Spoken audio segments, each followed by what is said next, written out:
Yeah, my name is Hussein. I was actually born in Kenya, Nairobi. Um, and at the age of about a month, I was adopted by my parents, who then took me back to Uganda. And that's where I grew up in a small village called Bukwe. And we all shared everything with each other. And the sort of words like depression, everything never even existed in our vocabulary, really, because life was just brilliant. And then, as growing up and going to school in Kampala, that was brilliant too, because it was a new experience. Studying at a big school from a small village school, which is about 10, 12 of us in a little village hall. But things were very good. And then, as Parvi said, suddenly in 1972, everything changed. Um, and initially it was exciting because we were going to London. We'd been hearing about London for years and hadn't been there and seen it on films and Indian films, etc. But then suddenly it changed. There was fear, and then the army started taking control of things, and that was really, really frightening. And never thought I would actually make it. And I had a double whammy because being an Asian and then being a black Asian, which was even more difficult because it was obvious I was not Asian and I was adopted, although my culture was Asian. And so every army checkpoint used to be a point of fear because they would turn around and say to my parents, "This is our child, it's not your child, leave him behind here." And that was panic, they're going to leave me behind here, they're going to take me away, and the big guns in front of you. So that 72 really, really changed everything. I think my experience was slightly different because initially my father was a Uganda citizen. So therefore he thought, we're okay, we're not going to be thrown out of this country, I'm a citizen, and all the citizens thought that. So initially it didn't matter, we kept on going to school. But what started happening is a month or 2 months later, everybody realized this was serious. And even the British didn't come in to pick up the people till about a month before. So when they started coming in, the United Nations started coming in, and censorship started. People were being censored, so you had to go and register your names, etc. That's when people realized it was serious. And then school, what happened is all the people who were British citizens, kids started to come to Britain. So then the schools started getting fewer and fewer in class. Every day you go to school, somebody left, and nobody would tell you, because people lived in this fear. And if you tell these people, the army is to come into your house and just do what they wanted to do. So people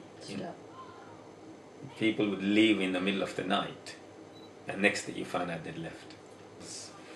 One afternoon, parents were in the business, everything was fine, and an army guy who was my father's friend came and said, "Mr. Alidina, I think you better leave tonight." And he said, "Why?" He said, "You are targeted next to you. They're going to raid your shop, and they used to raid you and take everything out of you and beat you up, etc." So he said, "You'll be safer to leave. You're on the list tonight." So that afternoon, I was just playing, and next thing I know, we were packing bags, and just shut the doors of the shop, the house, everything, and got into the car and went to Kampala, the city. Bought the tickets, and the next day, myself and my mom were at the airport in the night. And traveling to the airport was frightening because there was army checks all the time, and the same issue, where are you going? So I traveled under a false pretenses that I was going to Nairobi as a student, and I had some false papers.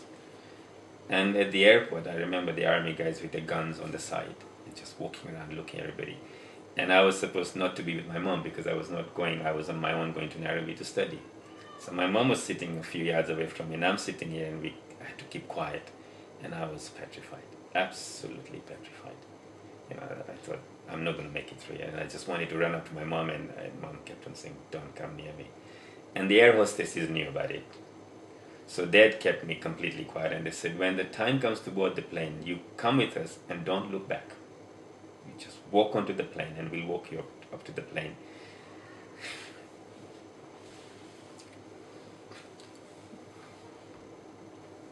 This becomes difficult for me because it's my mom.